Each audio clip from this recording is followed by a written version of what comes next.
falando agora a respeito assim, qual é a opinião, tá, do senhor a respeito do sacrifício, tá, o sacrifício de animais? Na verdade, assim, nós temos que fazer um corte. Quando se fala em sacrifício, nós pegarmos da religião cristã, ela vem do judaísmo. No judaísmo, o sacrifício era algo ritual e ritualístico. Então, conforme o poder aquisitivo do fiel, ele começava com uma pomba, com uma galinha e chegava num boi. Então, o próprio sacerdote judeu, ele era um sacrificador, ele fazia o sacrifício no altar. Com o cristianismo, na verdade, o que acontece? Nós temos a expiação vicária, é uma expressão difícil para algo simples. O sacrifício foi feito por Jesus, pelo Cristo que foi morto. Então, na verdade, o que o cristianismo nos traz? Que foi feito o perfeito sacrifício, mas não deixa de ser um sacrifício. Foi um ser humano que foi assassinado, foi morto e que ressuscitou, porque além de ser humano, ele era Deus. Ele tinha essas duas dimensões. Sim. Então, eu diria que nessa perspectiva, o cristianismo também está embasado no sacrifício. O sacrifício é bíblico? No judaísmo, sim, e no cristianismo eu diria que sim também, porque o sacrifício de Jesus, ele redimiu todos os pecados. Então foi feito um sacrifício total e perfeito, mas não deixou de ser um sacrifício. Correto. Então poderíamos afirmar que o cristianismo ele é baseado no sacrifício. Por quê? Porque Jesus se sacrificou enquanto Deus, ele podia ter ido até o Pai Celeste e não precisava ter morrido, ter sido assassinado, descido até a mansão dos mortos para ressuscitar. Então ele demonstrou que ele ia superar a morte, demonstrando a questão da eternidade para os cristãos. E dentro disso temos também o sacrifício do cordeiro. Sim, na verdade, do judaísmo, a gente vem lá quando o povo hebreu era escravo no Egito, o Moisés estava tentando libertar o povo, porque ele recebeu uma visão divina que era para libertar o povo. Então, o que aconteceu? O faraó, que havia sido seu irmão de criação, estava com o coração enrijecido e não aceitava essas petições de libertar o povo. E num dado momento, teve a peste dos primogênitos, que Deus mandou dizer, todos os primogênitos humanos e dos animais vão morrer. Mas, para os hebreus, quem sacrificar um cordeiro e passar no umbral da porta, ali na porta, o espírito vai passar e ali não morrerá. Então, o que aconteceu? Morreu todos... Sei que o senhor está falando uma passagem, né? Mas se fosse hoje em dia, era macumba isso aí, hein? Possivelmente o pessoal ia ver pelo lado negativo. O que aconteceu? Morreram todos os primogênitos, inclusive o herdeiro do faraó, e os hebreus não morreram porque eles estavam com o sangue do cordeiro no umbral da porta. E aí, vindo daí da tradição hebraica, no cristianismo se chama Jesus do Cordeiro de Deus, aquele que tira os pecados do mundo, aquele que foi sacrificado para salvar o seu povo.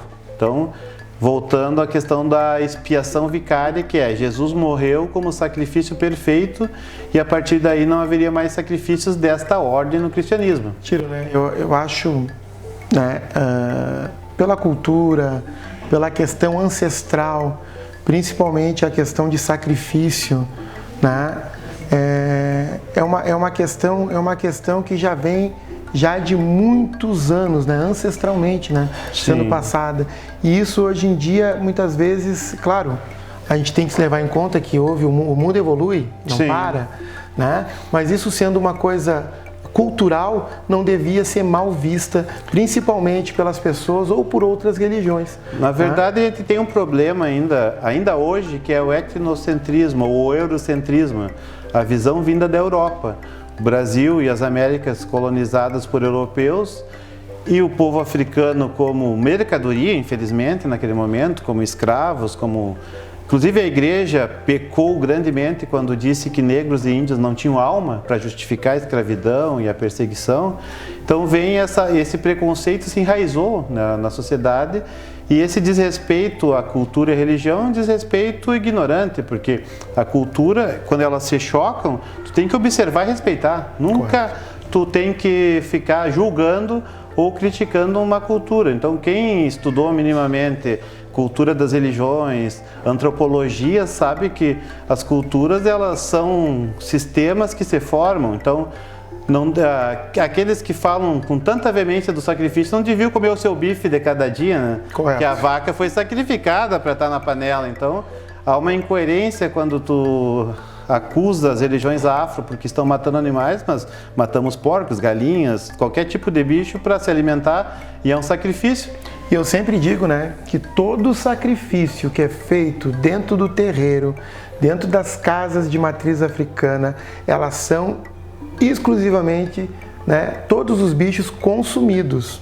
Né? Eles não é aquela coisa que tu fez o sacrifício e joga fora. Não, não, não. Muitas vezes, hoje em dia, a gente alimenta muita gente através, entendeu, dos cortes e dos sacrifícios feitos dentro, né, dos ilês. Né? Nada é jogado fora, nada fica mais como ficava antigamente. É questão mesmo da cultura mesmo, né? Muitas vezes passava antigamente, tinha o galo, né, no cruzeiro, e hoje em dia o pessoal está se reciclando, né?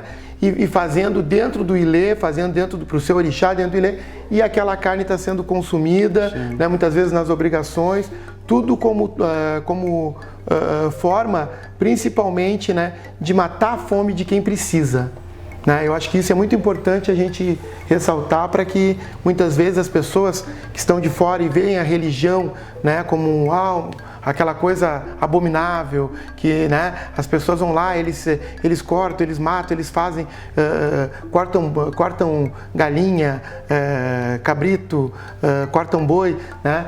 E aí vem as pessoas com um certo temor, assim, fica aquela coisa, não, isso aí eu não vou chegar perto porque é coisa do demônio, né? É coisa não tem nada a ver. A gente faz o sacrifício ao orixá e a gente distribui a carne também como forma também de auxiliar as pessoas que têm necessidade e até mesmo dentro do consumo, porque na realidade dentro do terreiro, dentro do ilê, né, é também uma casa de caridade, né? Uma casa que a todos aqueles que, assim como a casa de Deus, né, a casa do orixá é uma casa que todos aqueles que batem a porta são bem recebidos, né, e amparados da melhor maneira possível. Não, e só para corroborar nessa questão do sacrifício, temos o exemplo de religiões orientais da Índia, como os Hare Krishnas, eles são vegetarianos, mas é cultura vegetariana, e as comidas que eles preparam são sagradas e distribuídas. As comidas são distribuídas para quem até lá chegar e pedir. Não é pedir, chegar e comer e estar comendo a comida sagrada também. Porque na cultura deles são vegetarianos, mas nossa cultura ocidental, como carnívoros e muito vorazes, falar dos sacrifícios fica um pouco hipócrita, né? Sim, também concordo também, plenamente.